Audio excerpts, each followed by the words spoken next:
তোমরা দুজনেই খুব ভালো মানুষ। ভগবান তোমাদের সঙ্গে এত বড় অন্যায় করবেন না, কিছুতেই করবেন না। দেখো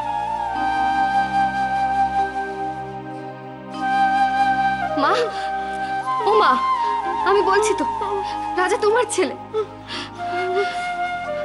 আমাকে আমাকে আর কটা দিন সময় দাও, দেখবে রাজা ফিরে আসবে। যাও অপু, যাও, তোমার মাকে তুমি তোমার ঘরে নিয়ে যাও। চলো মা, যাও মা, চলো মা, এসো।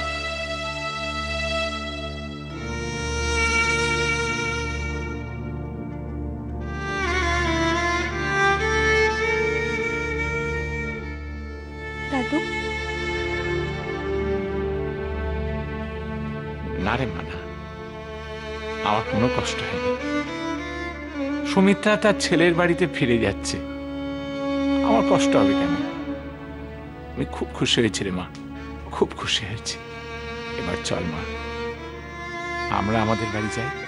দাদু, আপনার কাছে একটা অনুরোধ করব। নিশ্চয়ই শুনবো, বলো মা। আজকে রাতটা মুন্নিকে একটু এ বাড়িতে থাকতে দেবেন? কালকে বিকেলের মধ্যেই ও বাড়ি চলে যাবে। নিশ্চয়ই থাকবে। মেয়ে তার বাবা মার কাছে সে তো মাঝে মধ্যেই থাকবে। থাক মা, তুই থাক,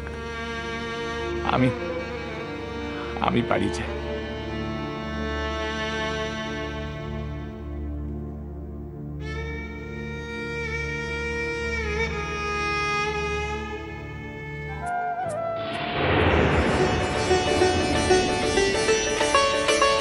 সুমি, সুমি, সুমি, তুই?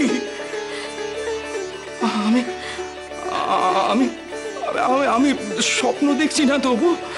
সত্যি সত্যি আমাদের সুমি? না দাদা, তুমি স্বপ্ন দেখছো না, আমি এসেছি। ওরে, আমরা রূপুর খোঁজ পেয়েছি। পেয়েছিস? তাহলে কোথায়?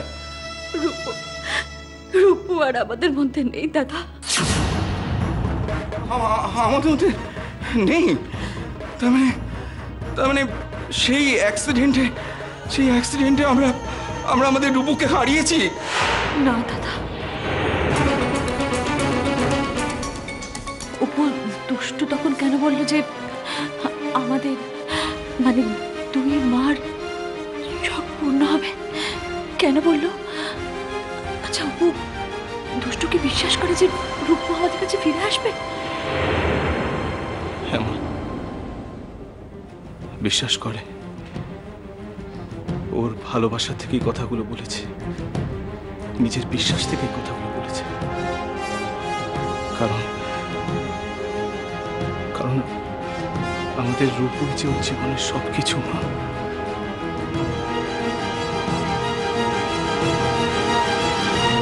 দুষ্টু, ওখানে কি বলে এলি তুই? তোমরা কেউ কষ্ট পেও না, তোমরা দুজনেই খুব ভালো মানুষ, ভগবান তোমাদের সাথে এত অন্যায় হতে দেবেন না। আমি এখনই কিছু বলতে পারছি না, আমাকে একটু সময় দাও। তোমাদের রাজা ফিরে আসবে, তোমাদের কাছে ফিরে আসবে, মানেটা কি? কেন বললি এগুলো? দুষ্টু, কেন বলে তুমি কথাগুলো? তুমি যে কথাটা বললে তার মানে জানো? অতগুলো লোকের সামনে কথাটা বলার কি দরকার ছিল? দুষ্টু, আমরা পরিষ্কার বুঝতে পারলাম যে তুই কথাগুলো রাজাকে নিয়ে বললি। তুই কি এমন কিছু দেখেছিস যার জন্য বলি? মানে কিছু দেখেছিস বা শুনেছিস যার থেকে বুঝতে পারছিস যে রাজা বেঁচে আছে?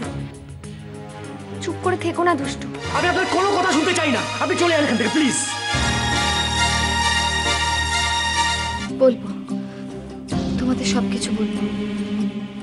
তোমরা দেখবে আবার সব আগের মতো হয়ে গেছে, সব ঠিক হয়ে যাবে। দেখো, বলছিলাম যে তুই কোথায় পড়াতে যাস সেটা তো আমরা কিছুই জানি না। মানে সেই বাড়ির ঠিকানা, ফোন নাম্বার এগুলো আমাদের একটু দিবি বোন? একটু রেখে দেওয়াটা খুব দরকার।